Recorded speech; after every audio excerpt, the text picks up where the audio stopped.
I'm very excited to welcome John Purkiss. He's a dear friend of mine. John, I just realized yesterday that we probably know one another for 20 years. Eek. You know how I know that? You know the book that you gave me, Yeah, the but you're not favorite? that old. You're not that old. So. I'm not that old. So yeah, it had the date on it. So I was Oh, like, oh my God. Like, it was a while ago.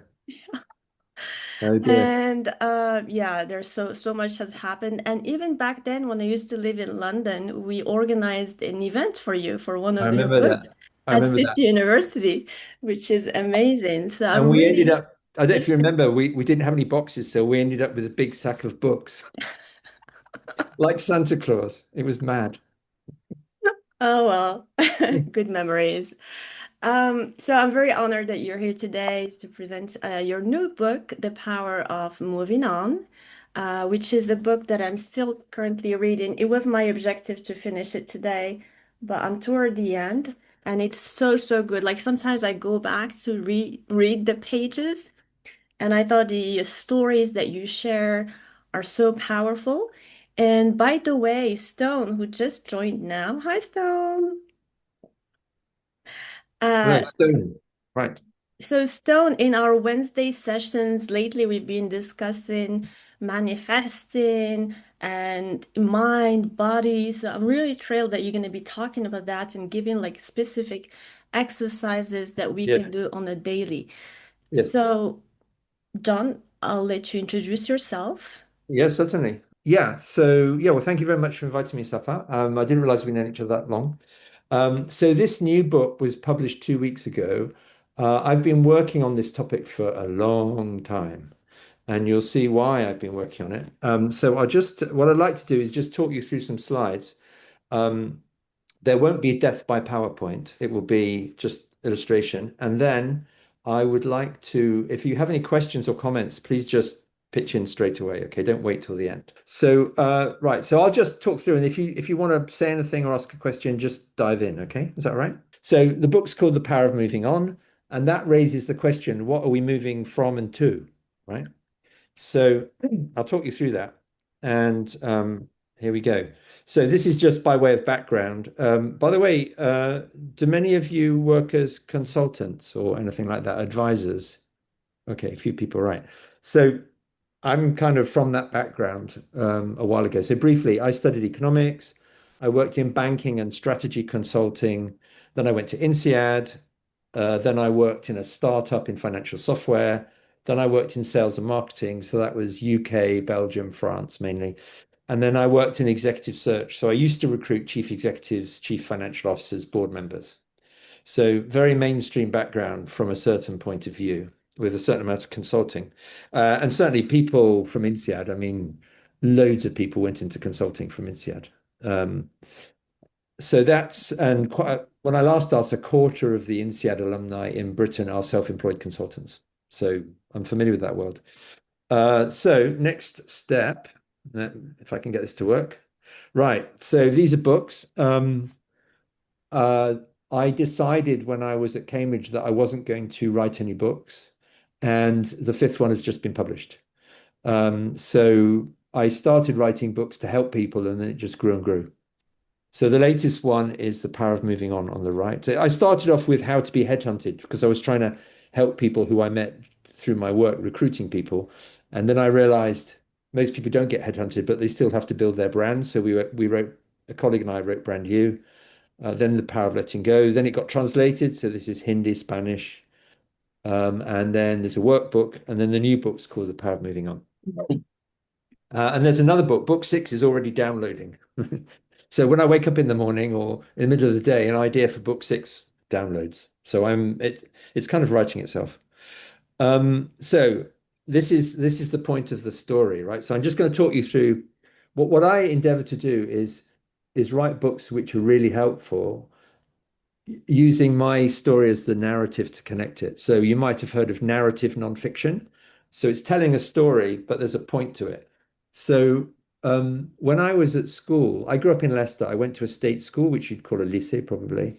And so it was a free school, but it was a very academic school. And quite a lot of us went to Cambridge. Some went to Oxford.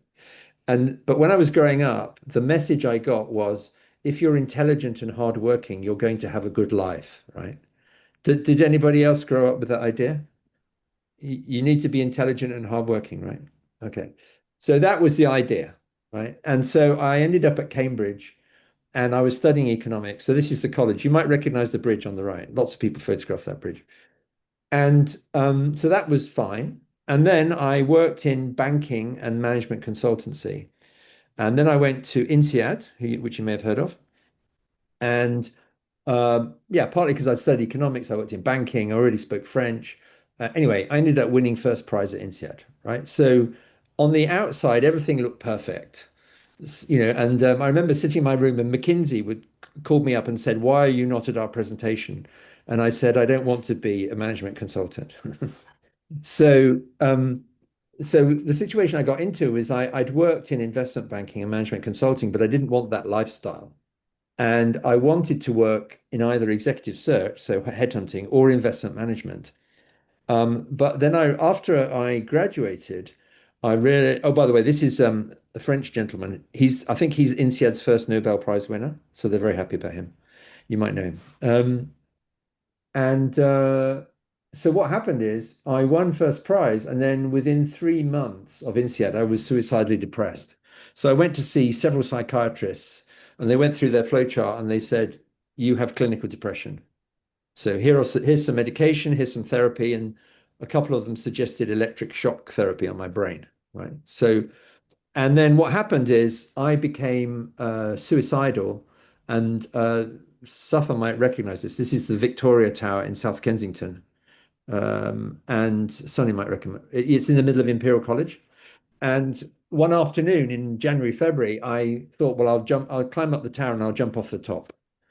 And the reason, at the time, it seemed rational because I was suffering hugely, and I thought, well, if my mind and my body don't exist anymore, then the suffering will stop. And I was suffering all day long, right?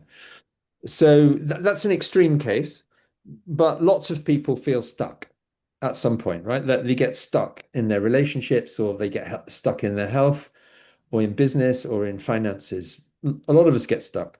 So, Sunny, you wanted to say something? Please do. Yeah, I guess you might cover it, but why did you have that much of a mental breakdown like 3 months into INSEAD? No, it's after INSEAD. So yeah, Oh, good question. So the track that I went down was, and at that time when I went to INSEAD, there were the two big camps were the Oxbridge graduates and the welcome Rehan, the Oxbridge graduates, and also the French Grande École people, Polytechnique and INA and all that, ingénieur, right?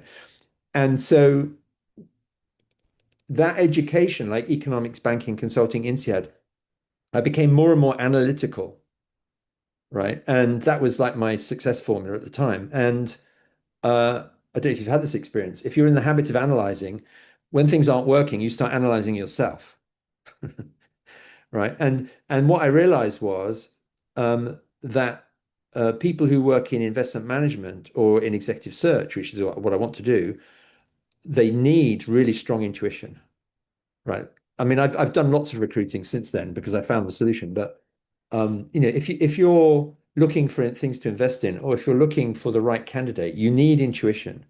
And I would define intuition as immediate insight without reasoning. And the problem is if you become very, very analytical, well, what happened to me was I became very, very analytical, and I suddenly realized I had no intuition. Right. I mean, I imagine some of you may have met people like, particularly people who work in sales or entrepreneurs or children, right? People who don't have that analytical conditioning. Some of them are very intuitive. Or artists. I mean, does this ring a bell with anybody? When you have a gut feeling about something. So instead of analyzing everything, you just have a feeling. For example, I'm looking for a new apartment, and one of the agents said, well, do you want to make an offer for this apartment? And I just listened to myself. I thought, I just can't see myself living there. So that's not an analytical question, right? It's, can you see yourself doing that, right? Or, I mean, someone else. So, Sonny, what do you do? What's your work? who me? Yeah. Yeah, What's it? I used to work for like PwC and Deloitte, but recently I used to work for Shell, so I do leadership and high performing teams coaching. All right, okay. So in that situation, do you find yourself using intuition? Um, like in the moment, a lot. Yes. In when I run workshops, I use my intuition a lot and just Yeah. go with it and take risks. Yeah, exactly. Yeah. Whereas at that time, at that age, I found I just couldn't do it. I was trying to do everything analytically, which actually stopped me from going into the career I wanted at that time. Okay, so next point. Next, actually, let's try this. Oh, it works. Now, this is really important point. So Western culture, by the way, by Western, I mean most people in the West have been educated in the Western system, right? But there are plenty of people in, say, Latin America or Africa or Asia who've also been through a Western education system, right? There are plenty of Indians and Chinese people who are Western educated, right? And there are some assumptions which are normally unspoken. And one of the assumptions is that we are all separate body minds, right? I don't know if you read The Power of Now, Eckhart Tolle talks about the body mind.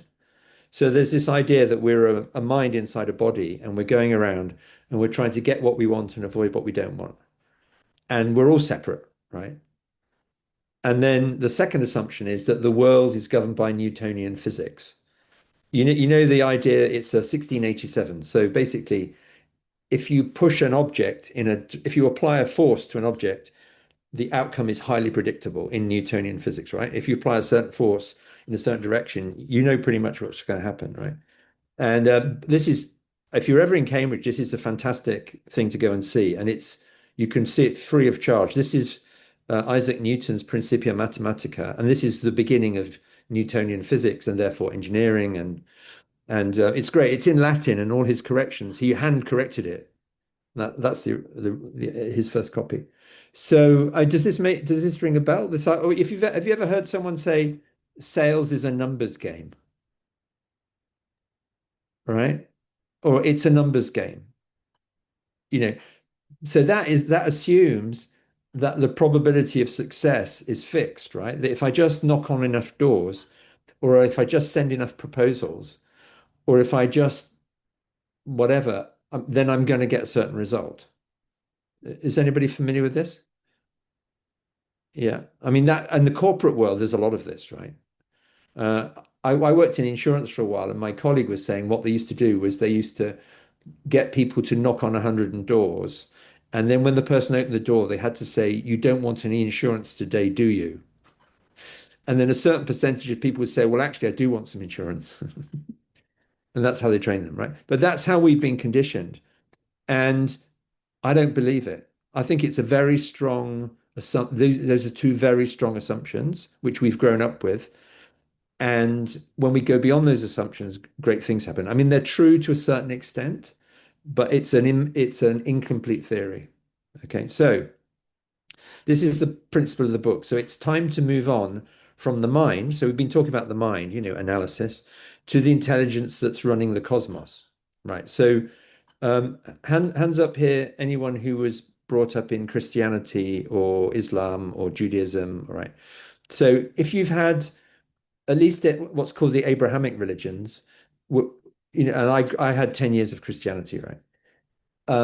There's an idea that there's some intelligence called God, right? In the Eastern traditions, God is different. God isn't necessarily a separate being, but there's an underlying intelligence, right? Um, and the Vedic tradition, which is what I'm basing this on, has a lot to say about this. So I learned all of this from basically, you'll be reassured to know I didn't invent anything I'm telling you today, right? This comes from a tradition which is somewhere between 5 and 10,000 years old. This is my guru who I met 11 years ago. And we call him Swamiji, he has a long name, Sri Nityananda Paramashivam. And these are two important things that he said. One is, your mind is not your enemy. It's just a beautiful machine stuck in a default program. So I don't know if you've noticed this. Your mind has certain mechanisms and it keeps doing the same thing. Has anyone else noticed this? Like even when you go on holiday, even when you try to switch off, your mind has a certain set of routines, right? And it's like a machine. It's just stuck in a groove, right? And this is what he says as an alternative to that. Well, as well as that, he's saying You are the cosmic intelligence that runs the entire cosmos, right? So the first time I met him, he said, I'm not here to convince you that I am God. I'm here to convince you that you are God. So basically, the importance for the conversation today is you are manifesting what happens in your life, right? You're not a victim. We're not victims. We're manifesting, right? So let's go on to this. So we're doing an exercise right now. There are four exercises, right? So the first exercise is unclutching. And I'll just discuss, has anyone here done mindfulness? A few people, right. So I did mindfulness for 6 years. This is even easier. And well, actually, some people find mindfulness difficult. It's easier than mindfulness and it's even more powerful. Okay, so I'll talk you through it. So when I'll ask you a question, when you have a thought, what do you normally do? When a thought pops up, what do you do? Hang on to it. So you do what? Hang on to it. You hang on to it. Okay, all right. Anybody else? Yeah, you engage in that thought, you continue. So, so Yeah, it's you would the get start of something, right? So right. Start of something. And what could that something be? you don't know when it leads to you to, right? So, so So you don't know when? when that will lead you ultimately, Right, yeah. So it could lead you somewhere else, right? Yeah, like the past or the future or okay. Anybody else? Any other reactions to having a thought? After a while, I start observing the thought, Okay, ask where it comes from, and right. it serves me and serves the society, the community. Okay. So are you kind of analyzing the thought or Yeah. Sometimes I just observe it. yeah. Sometimes I ask these questions. Okay. And anybody else?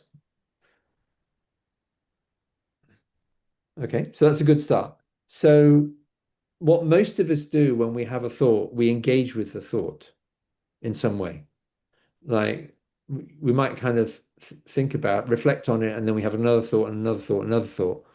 And pretty soon you're in, the other side of Russia or in the 17th century or the future or somewhere, right?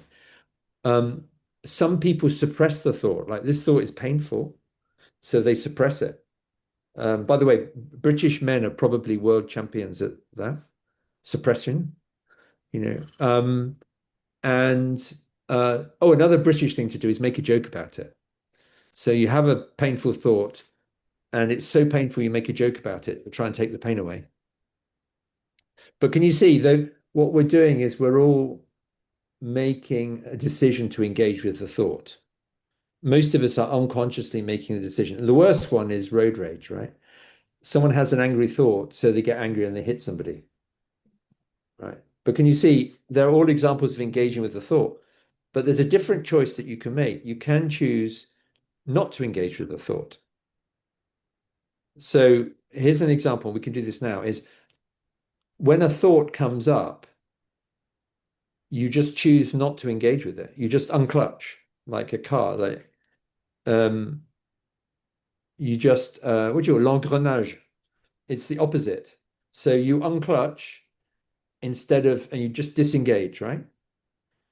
And so it's very simple. You can do this now. You just sit with your eyes closed, and pretty soon a thought will come, and you choose not to engage with it. And then another thought comes, and you don't engage with that one either. Now, initially, especially given our upbringing, this may feel very lazy because we've grown up with the idea that we have to keep thinking, we have to keep engaging. You don't. So just try this. Should we just try this for a couple of minutes? Is sit with your eyes closed. Every time a thought appears, just don't engage with it. Let it go past. And then when another thought comes, you don't engage with that either.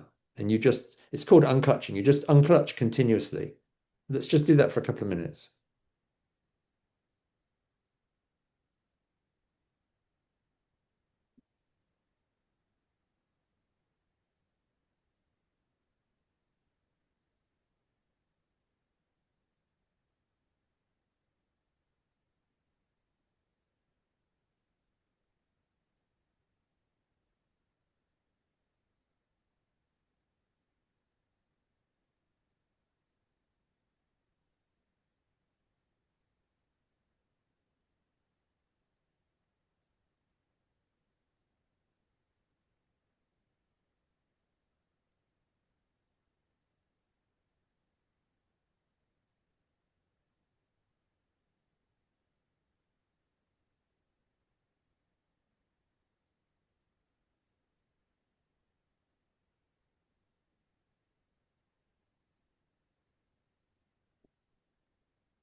Okay. So how did that go? Did anyone have any experience they would like to share? So Amanda? Yeah, I mean, I've kind of had to train myself to let go of thoughts generally because I can have pretty profound monkey mind. Right. Yeah. Um, and you know, I've kind of done a lot of work around just ignoring thoughts that are not relevant to what I'm happen to be working on at the moment. Okay. Uh, and so doing this exercise kind of reminded me of how much work it was to get to the point of being able to push thoughts from my head that I didn't need in that moment, Yeah. kind of Okay. thing. So Okay. yeah. I mean, it's even easier than pushing because you just choose not to engage with it in the first place, right? Just like, just let it go past. Yeah. Yeah. Anybody else? Yeah, I would like just to share that it's different from suppressing the thoughts because Yes. we need to find a way how to really don't engage Yes. and not have the same experience as if we suppress them. Yes. We're going to talk about suppression a bit later, but yes. Yeah. Yeah.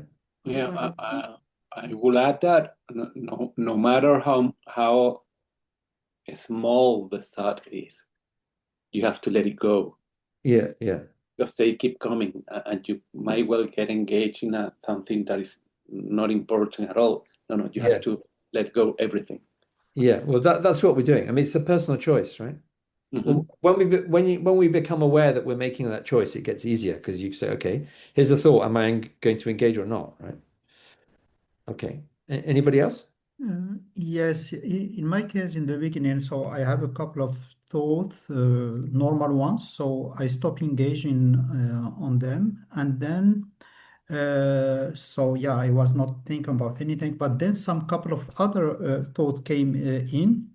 One of them, okay, so the fact that we are in this meeting, so I kind of stopped thinking about the outside, but still the thinking that the awareness that we are in the meeting, this is one thing. And one other thing that came to my mind is just without being aware, I ask myself, what would happen in the brain when we are not thinking about anything? So, so you see, so these kind of things. So you were having neuroscientific thoughts. Yeah, so it came like that. Yeah. Okay. All right. So that's really simple. And um, one thing you can do, which I mean, now it's become natural for me, is we can unclutch all day long, right? I mean, some people sit down and do this for 20 minutes, which you can do, right? But we can actually unclutch all day long. And what happens is the mind clutches when it needs to. So when I'm walking down the street, I can walk down the street unclutched, and then when something happens, or when I have to look at a shopping list or answer a phone call, then I can engage. But the rest of the time, I don't need to, right?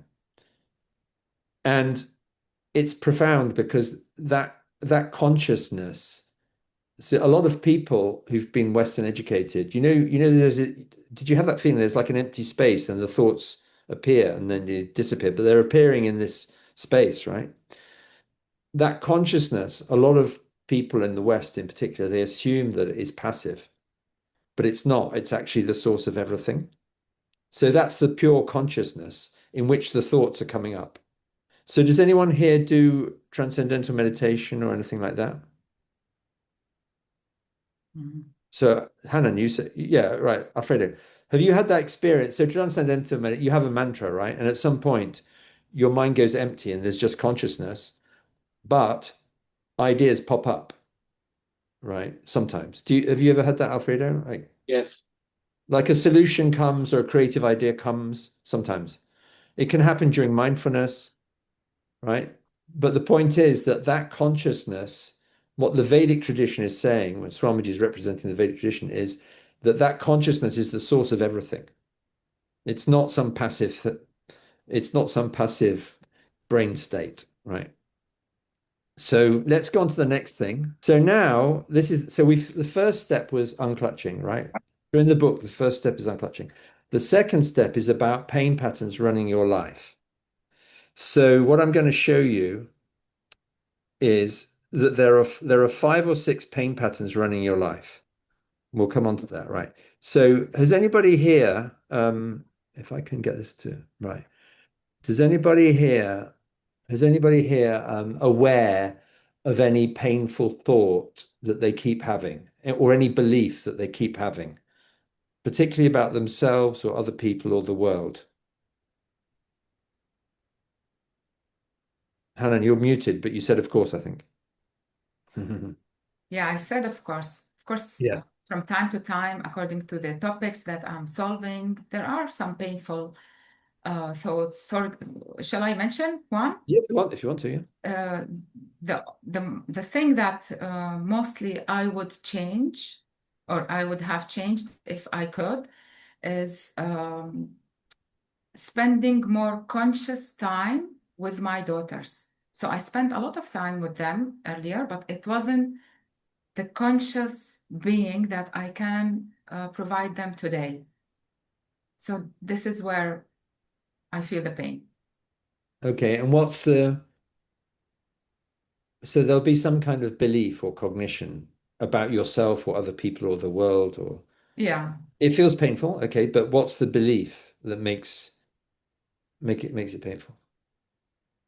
Maybe my ideal self, maybe my role as a mom, maybe when I see some beliefs that they have, like focusing on performance, because I was a person who was focusing on performance.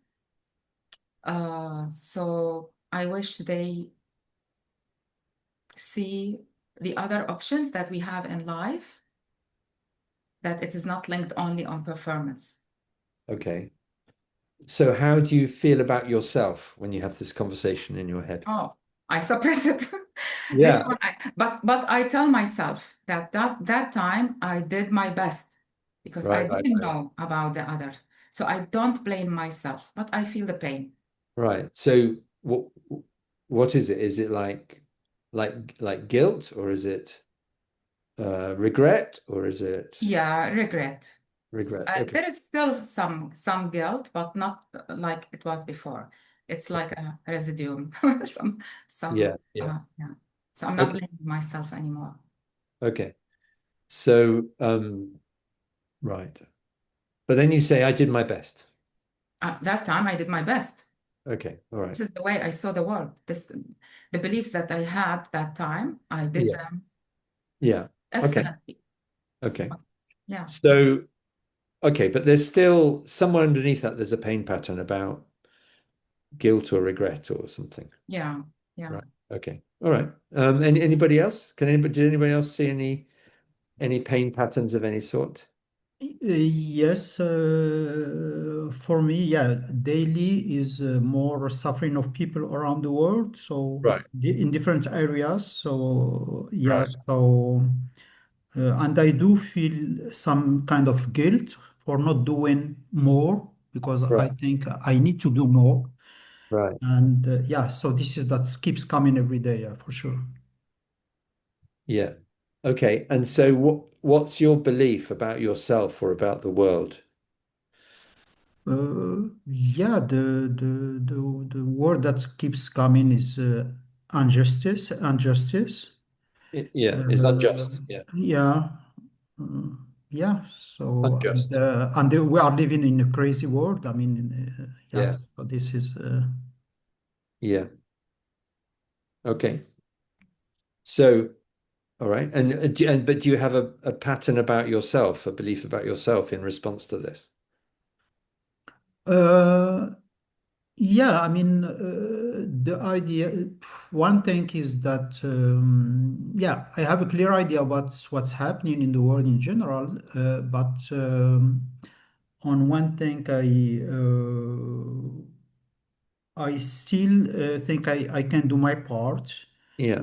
uh, and I have also the feeling that I should do more. So yeah, I have this feeling that I am stuck in a society where we were raised, yeah, to have like a family life, a job, salary, etc., which keeps you from doing as much as you could. So I have this feeling.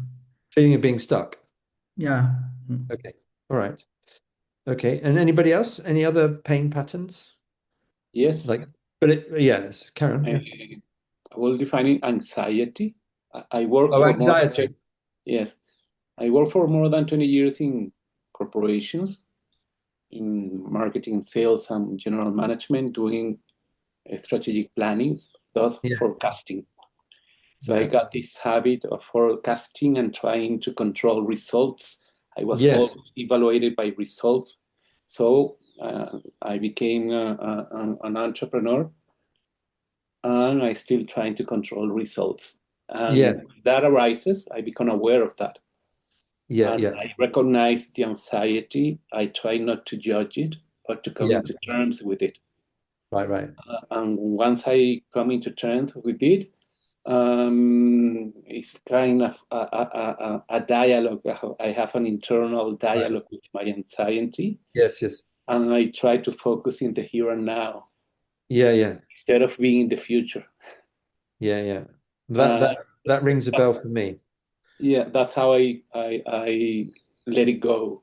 Yeah. Okay. Right. The third stage is really going to help you. Yeah. Okay.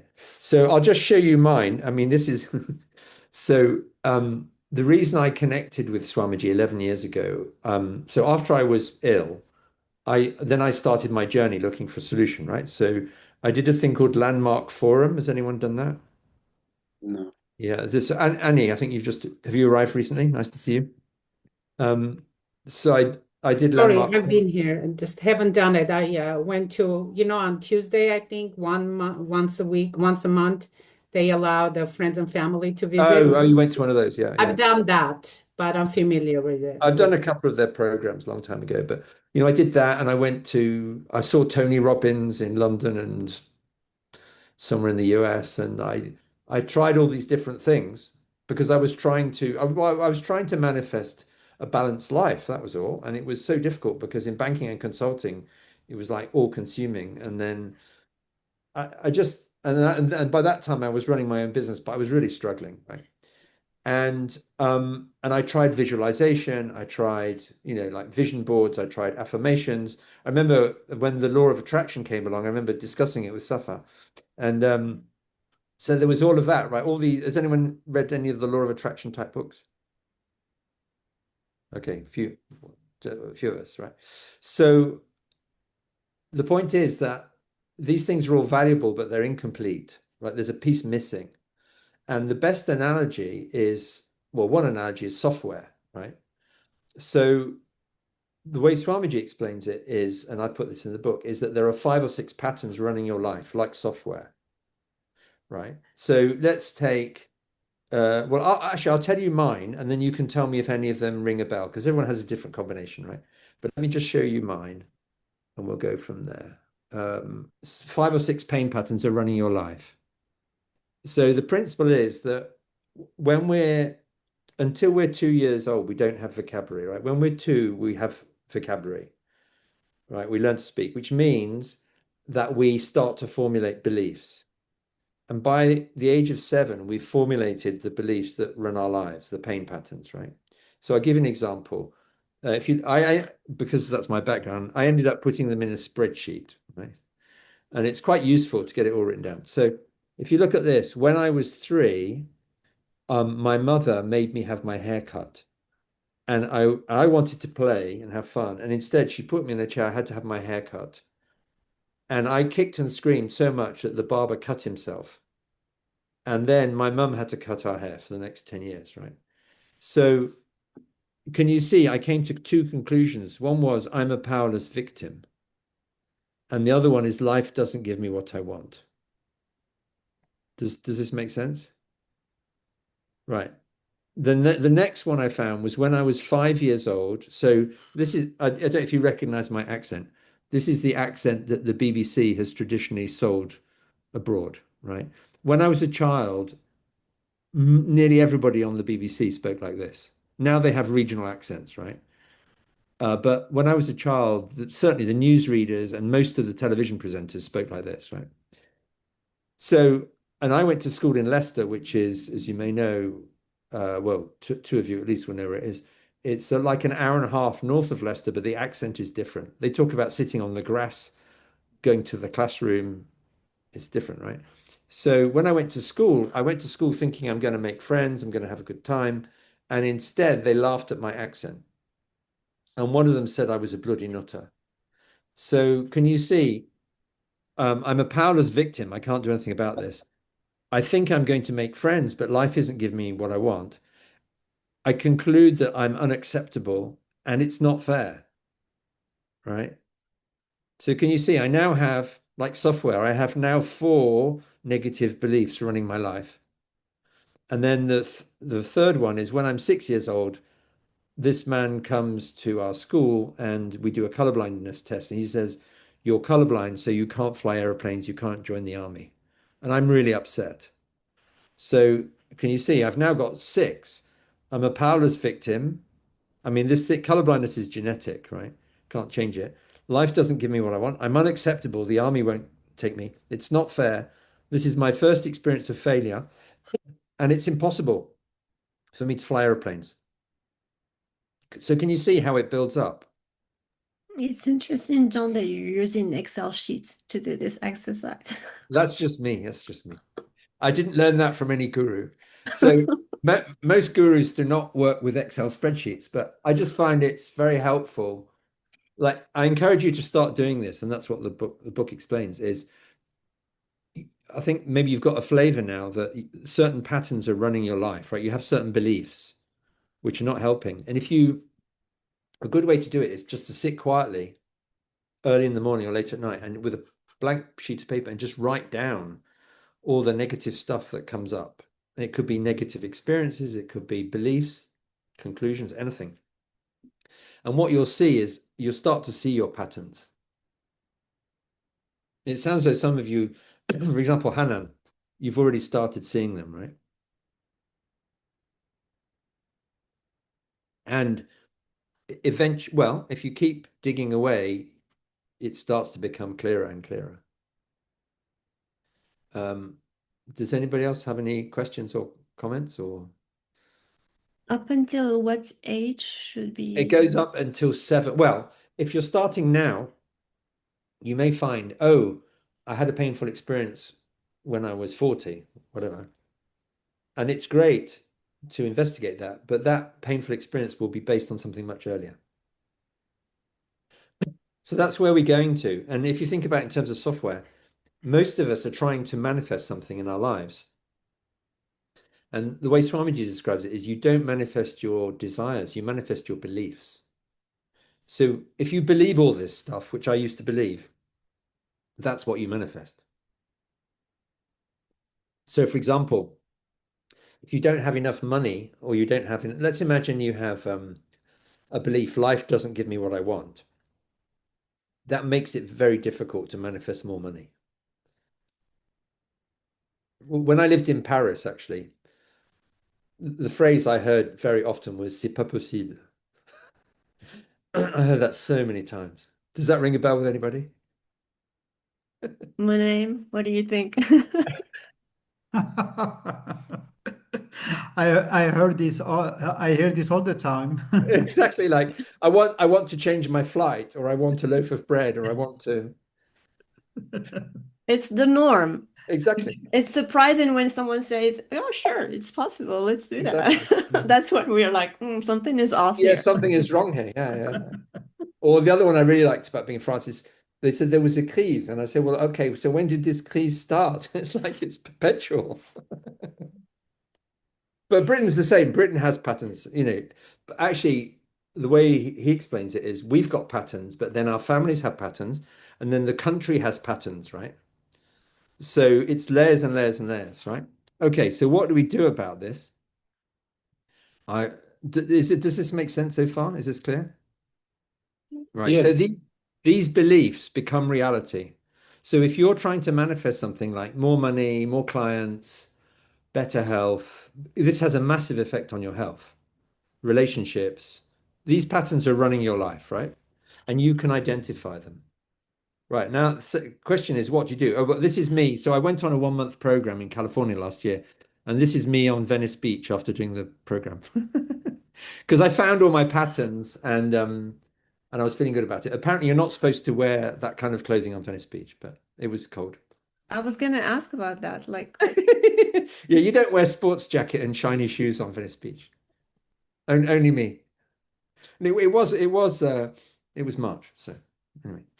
Okay, so this is what we do about it, and it's called completion, right? So the instruction is relive to relieve. It's really simple. So what I invite you to do is just pick a painful incident, pick any painful incident, as early as possible in your life, but it doesn't have to be between 2 and 7. And all right, so can anyone think of a painful incident?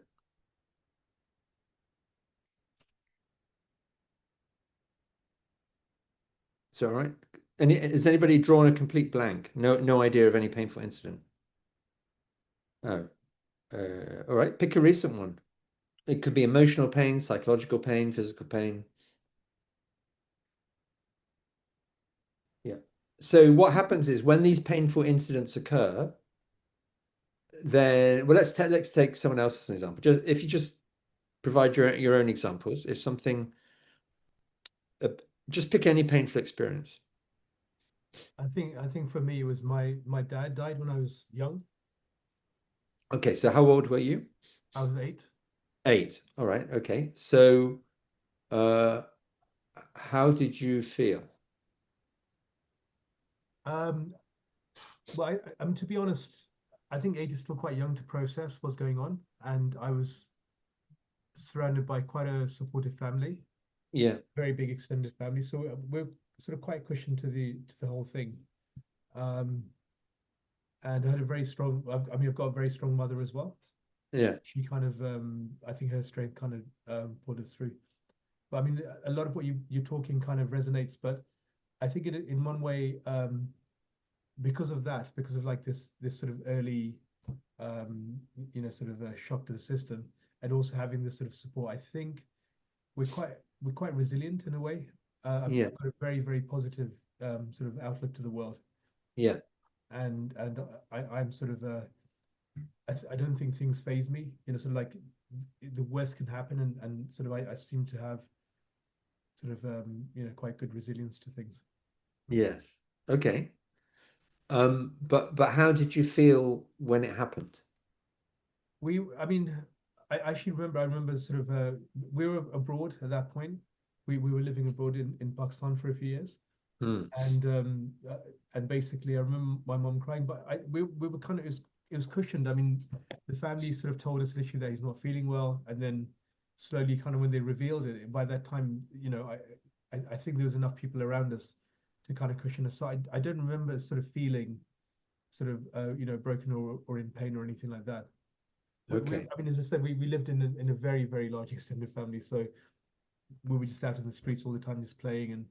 And it wasn't kind of, I think if I'd been in the UK at that point, we'd moved from here.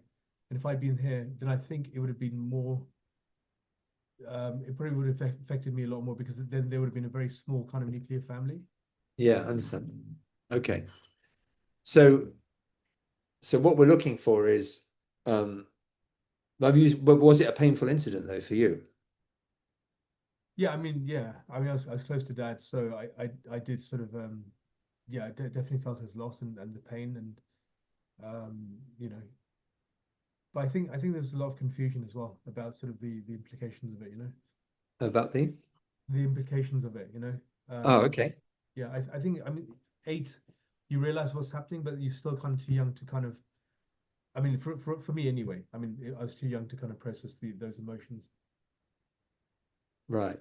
So s somewhere in there, there's likely to be some conclusion or belief or something's getting triggered. So it's after 7, but something gets triggered. So I mean, my father died 20 years ago, and he had multiple sclerosis. Um, and then I realized after I learned these teachings that that was triggering something much earlier. So sometimes it's not the most. So I gave the example in the book. The most painful memory of when my father died was seeing my mum buying flowers for the cemetery and crying. That was the most painful thing. I mean, I was the first person to enter the room after he died because I heard him stop breathing. And all the stuff to do with, doctors arriving and all of that was not painful. That it was watching my mother that was really painful. So sometimes it's not the most obvious thing, and we have to kind of dig around a bit. Anybody else? Any other examples? It can be, by the Yes, way, I do have. yeah, tell me, yeah. For you. Because I understand what you're saying in transpersonal psychology. These are called emotional cognitive configurations. Okay. We anchor them in our early years. Some of them can be empowering, but others can dissociate us. Yeah. But some of them can be a main event that had a strong impact on us, Yes. but others might well come from we don't know how many events. Right. And for example, I was the youngest of three brothers. Yeah. And I do not associate it to just one event, but I was always told what to do.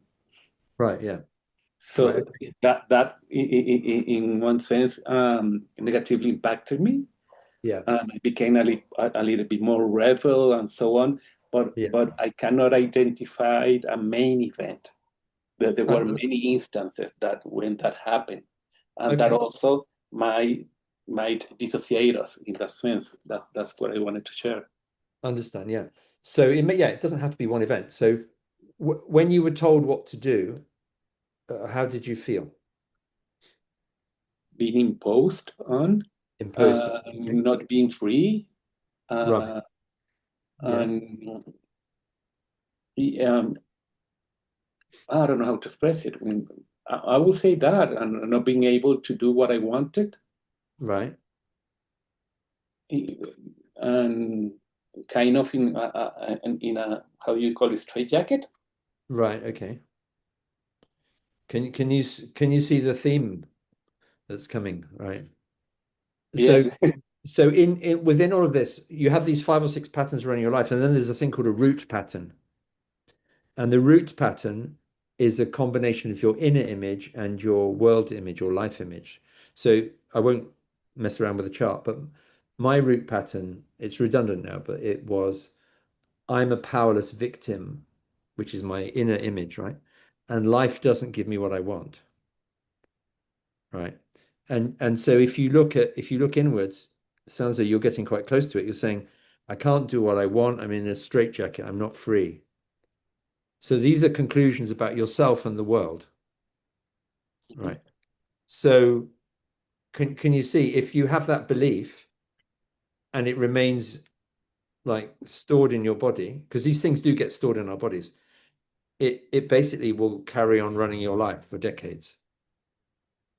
So what we do is we go back to that age. So how old were you when this started, roughly, or when this happened? Things I remember. Okay. So it might be from 2, I don't know. Yes. Right. It's just what we do is we just become that age again, close your eyes, become that age again, and relive it like you're a character in a movie. And at least 5 times. So, well, I'll give you my example, right?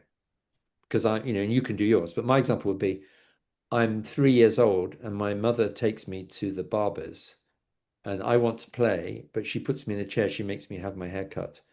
And I feel really powerless and frustrated. I start kicking and screaming. And eventually he cuts himself and she takes me home, right? And then all the feelings, I feel frustrated. So you relive it, and we do it 5 times with our eyes closed. And I count on my fingers so I don't lose, my mind doesn't wander. And the second thing is 5 times talking to yourself in the mirror, right? And if you do, and if it's early like that, you probably very likely need to do this several times, so different, maybe twice a day or different days. And then what happens is you keep reliving it, it starts to leave your body. So for example, when you think about, I'm not free, I can't do what I want, I'm being told what to do, all of this, how do you feel? Well, actually, I do what you are just mentioning in a different kind of way, Okay. because our subconscious mind does not know about context. Right. So I relieve it, and then I relieve it about acting, being empowered. Ah, okay. So, Okay. so All right. it's like, for example, I don't know, let's say I don't have a boss now, but I am afraid of my boss. Then I relieve a situation being in charge, but I feel it with all my senses. Right. How do I talk? How will I stand in front of my boss? How will I act? And so on. I And understand. that is that sends a message to my unconscious mind that I Yeah. am reality living that. Okay. If that sense is much more powerful than the one before, where I felt afraid, Yeah, yeah. my subconscious mind will change. Understand. Well, what I would suggest is that can work, but there's a danger of what's called putting a carpet on a wound.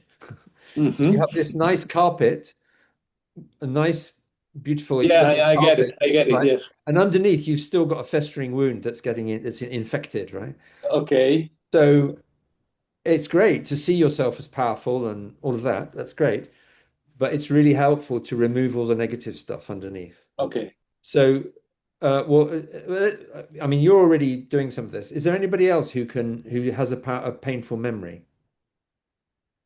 You don't even have to tell me what it is. So, Annie, yeah, you don't tell me what it is. Just can you I'll just ask you. So, ha have the painful memory, and how old are you? I am 18. You're 18, okay. And you don't tell me what it was. You're 18, and how do you feel? At the time or now? No, imagine you're become 18 again. Be 18. Okay. So it's happening now. I mean, I have no problem telling you what it is. Okay, if you want to, no problem. So when I was 18, I grew up in Armenia, Yeah, and that's when we had the 1988 massive earthquake yeah, where we lost our home. We lived in our garage for 3 years. But not just that, is watching uh, tens and thousands of people die, seeing really. Wow. bits and pieces of body parts and Russian soldiers breaking frozen body parts so they can fit into the government given coffin, which are just wooden boxes. Oh God. Going from hospital to hospital, hoping to find So hoping to find. my aunt who Oh we wow. couldn't find because their building collapsed. Oh wow. And in hospitals, they would put names of people. So just going from hospital looking for Yeah. her name. And at one point, there was one name I read. It was so close to her name that my heart just just jumped out of my chest, but it wasn't her. So Yeah. on the sixth day, we found her in her building in the rebels. Actually, my cousins, her sons found her, and my dad. So, and we've done so much work on it, but I think I'm still, yeah, Yes. still gets me emotional. Yeah, of course. Yeah, I was in Armenia in September. So Hmm. obviously there's no sign of any earthquake now, but I heard about it. Oh, there is. If you go to my city, Gyumri, there is. Oh yeah, I didn't go there. No, I was in Yeah. Yerevan. Yeah, yeah.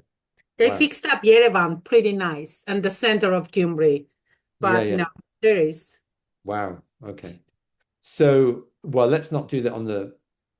But by the way, if it's really serious stuff, it's good to do this with a therapist or with medical help, right? But the principle of it. So, how old were you when this happened? 18, I was in college. Oh, you said 18. Okay. Um, so let's not do it now. I recommend do it separately. But if you feel that feeling, if you become 18 again, you will find the feeling in your body. It will be stored, right? Mhm. Yeah. And if you relive and you can, it's up to you to decide. You may need help, you may do it on your own. But if you relive it, you're very likely to discover well, you'll find where the pain is in your body, and you're very likely to discover that that pain pattern is much older than when you're 18. It'll be that experience would have triggered a much older pain pattern. So, for example, when my father died, it was the pattern that was triggered was much earlier. So you can do that. I invite you to do that. But can you see what we're doing is the I mean, by the way, you've just talked about it. Where did you feel the pain in your body when you were describing? Nowhere. Nowhere. Nowhere. But I'm familiar what you're saying, especially after reading the book Many Lives, Many Masters. Oh yeah, I've heard of that, yeah. I have done past life hypnosis, Right, okay. and I have been like burnt as a witch in one of my lives. Okay. So you've gone through all that, yeah. Yeah. Yeah. So Okay. anyway.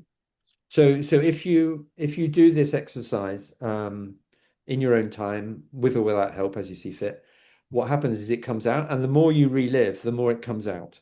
Mm-hmm. And my experience is, as I've done it a lot, is at some point the pain leaves your body, or it can feel like an electrical charge, and it feels like, you know, like when you have static, it feels like the charge leaves your body. And in my case, for example, let's say being suicidally depressed, right? Or my father's death or something like that. It's now pretty much an empty memory. So I remember it. If I make an effort, I can remember it, but it's not emotionally charged because I've relived it thoroughly. Do you see what I'm saying? And the experience of failing my color blindness test is like it's an empty story now. So that's completion, which is described in detail in the book. We've only got 20 minutes left, so I'd like to go to the next stage, if I may. We've talked about unclutching, we've talked about completion. The third stage is for Alfredo and others. It's for all of us, but Everyone. Alfredo is particularly important to, well, you know, he put his hand up, and he's a good example. The way this works is if you think about the way most of us have been educated, we've been brought up to believe that as I said, we've been brought up to believe that we are body minds and that we're separate, right? If you think that you're a separate body mind, assumption number one, if you think that the world is run according to Newtonian physics, by the way, what did you study, Alfredo? What subject? Business and economics. Okay, all right. Well, similar to me. Okay. So if you believe those two things, now let's imagine you have a family, for example, or you start a business or you work in a big company. As time goes on, you've got more and more people and resources to manage, right? So if you believe those two things, your life is is going to get worse and worse. Well, it's certainly going to get more and more complicated, right? Because you've got more and more family members to manage, and you've got more and more people and resources at work to manage. And if you believe all of them are separate, you're going to spend most of your time trying to manipulate all these people to do what they're supposed to do. Does this ring a bell? Yes. Right. So, and that's why I know this from doing executive search, is life can become very difficult. And also, there are times in our lives when we feel stuck, like the experience in Paris that we talked about earlier, right? Now, surrender is, if you understand, okay, I have a brain that's intelligence, but if you understand there's an intelligence that's running the cosmos, when we surrender, asking we're asking that intelligence to run our lives. And a lot of people think that this intelligence is separate. It's not. It's already inside us. It's just it's covered up by pain patterns and ego and all kinds of stuff. But underneath all of that is this intelligence, right? So when you have intuition, that's the intelligence. And if it's genuine intuition, it's that intelligence telling you what to do, right? Like when I wake up and I know what to do, right? Or when you know who to call or who to email, that's the intuition, right? So I'll give you an example of this. Right. So there's no reason why actually the two British residents might recognize this. Does anyone recognize this place? So during the pandemic, I was traveling in Wales on my own by train, and people couldn't travel abroad, so it was very, very busy. And the hotels were full, and I wanted, I don't know if you know, but Pembroke is very beautiful, but it has lots of places that you can only visit by car. If you try to do it by bus, it would take you for ages, forever, right? So I saw this video, and Swamiji said, ask Paramashiva to manifest through you. So Paramashiva is the Sanskrit word for this intelligence which is running everything.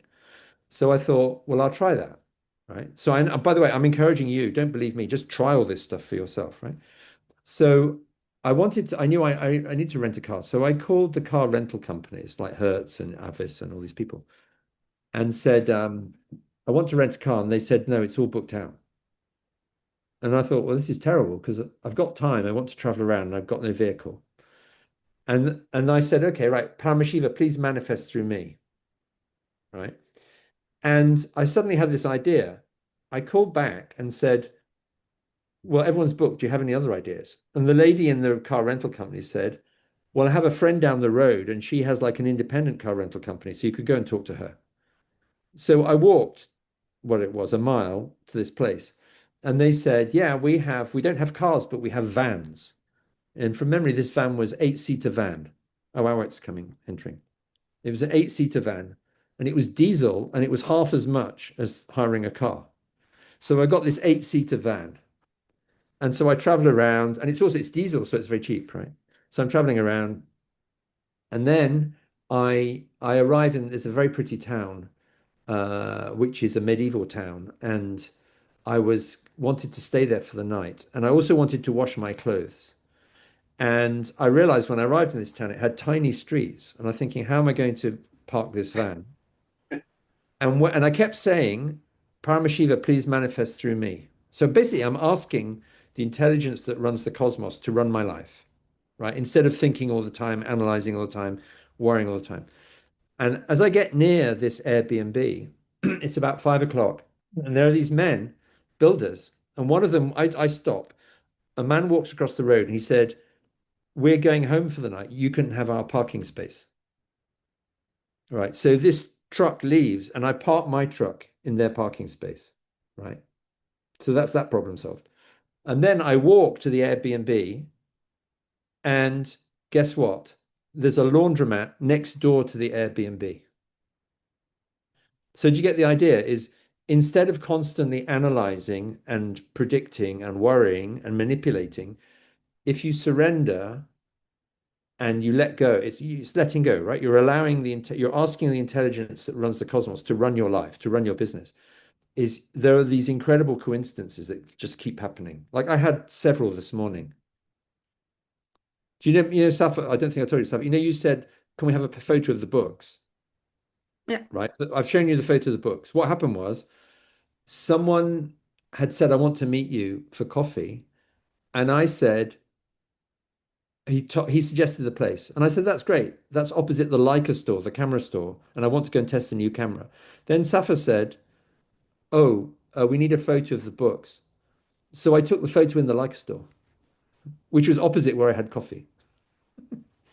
So can you see? So three things fitted together very neatly and saved so much time. Right. And that was exactly the right camera to take that photo.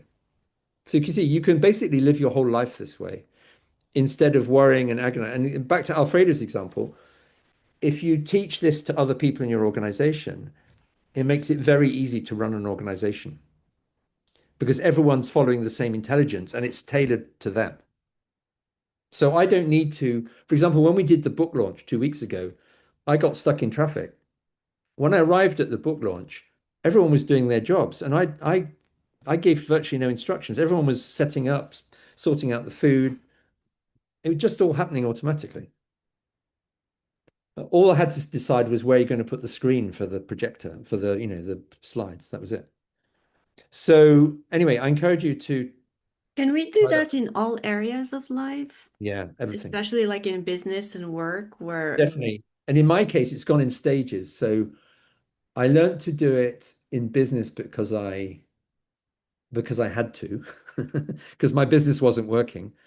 I learned to do it in health, and then the last frontier for me is learn to do it in relationships.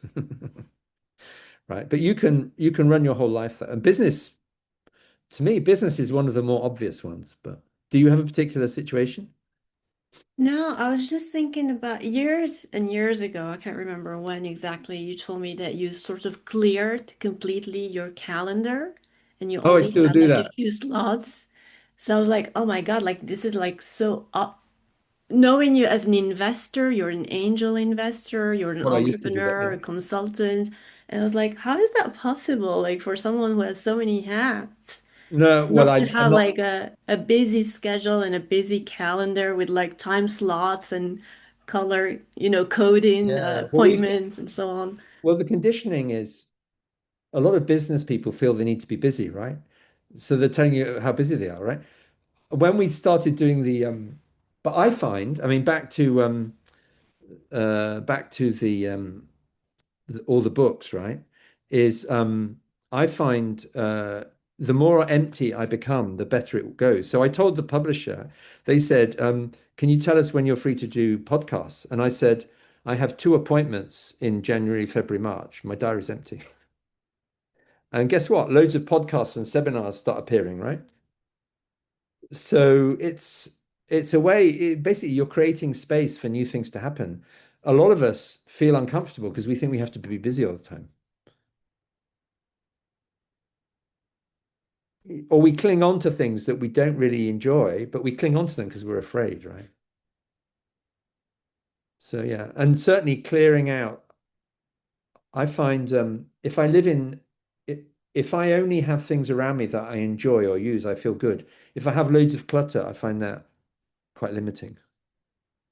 So we've got 8 minutes. If I may, I'd like just to conclude. Right. So this meditation is called From Mind to Being. What we can do now, if you just I'll just take you through these steps, right? So these are 5 steps. Okay. So if you just close your eyes, sit quietly, close your eyes. This is step 1. So close your eyes and notice your thoughts right now. Right. Notice planning, analyzing, strategizing. Feel how your mind is constantly moving, seeking, achieving. Can you put your hand up if you can see this or feel this? Your mind is constantly active, right?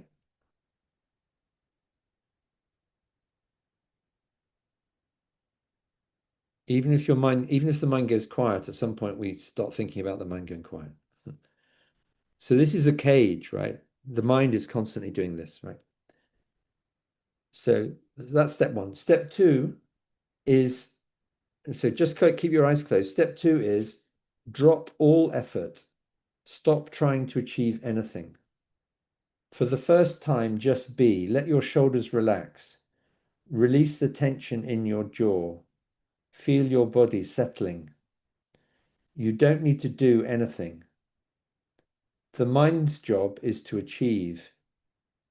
Your being's job is simply to exist. So just be. Right. Now, step 3. Step 3 is the space. Between your thoughts, there's a space. Feel that space expanding. The space before the next thought arises. This is Paramashiva consciousness. So this is the consciousness that knows without thinking. Feel the silence underneath all your mental noise. This is your true nature, vast, peaceful, complete.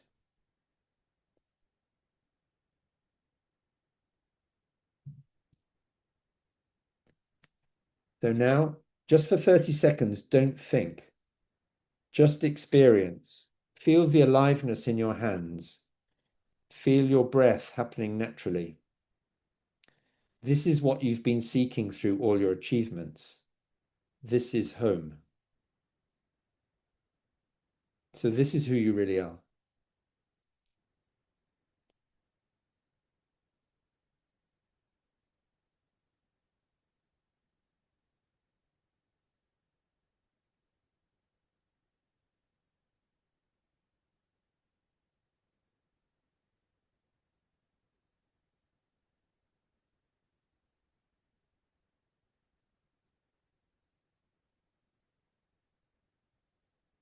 Now gently bring your awareness back. But remember, this space is always available. The mind is just a tool. Paramashiva consciousness is who you are. So you are the intelligence which is running the cosmos. You can return to this space anytime.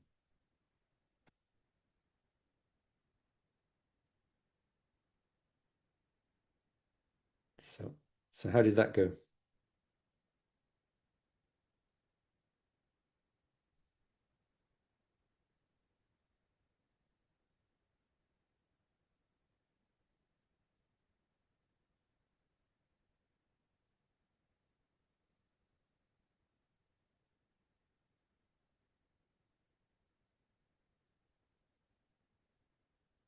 Okay. Any feedback? Any experiences?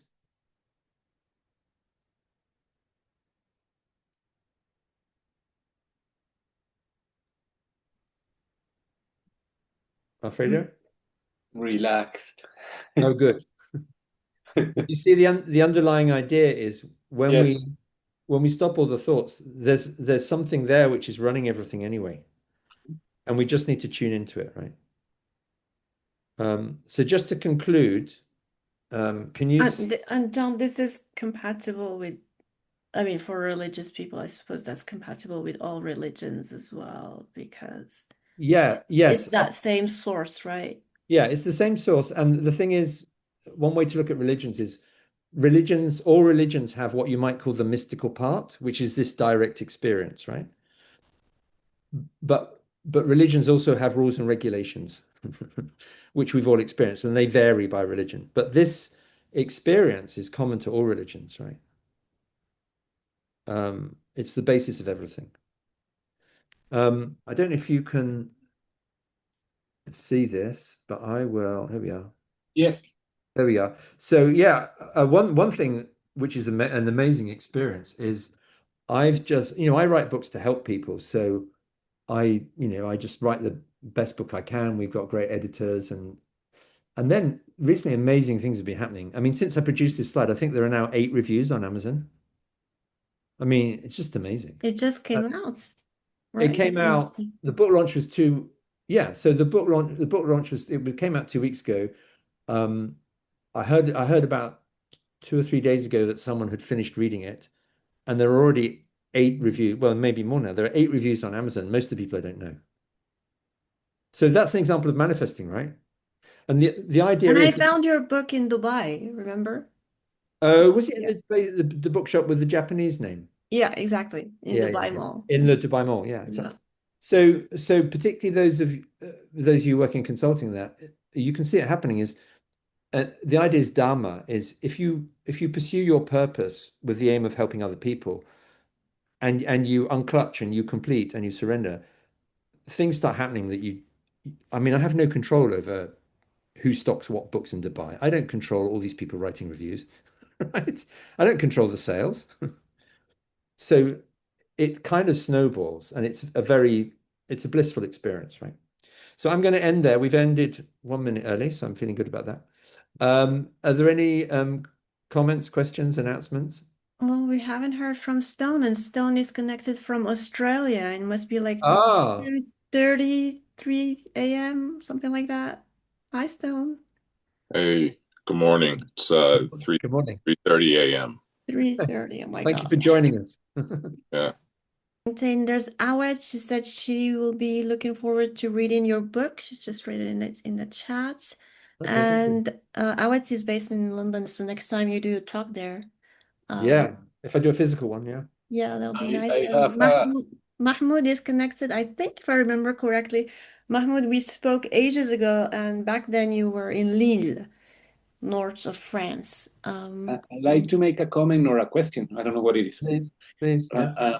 Let's see if and correct me if I'm wrong. I understand manifestation comes about when you are in the right vibration. That's one way of describing it, yes. But to vibrate rightly, you need to clear your mind. So I would say not your mind. I would say your your inner space. You're in a space. So you have a space, and Okay. most people's inner space is full of pain patterns, right?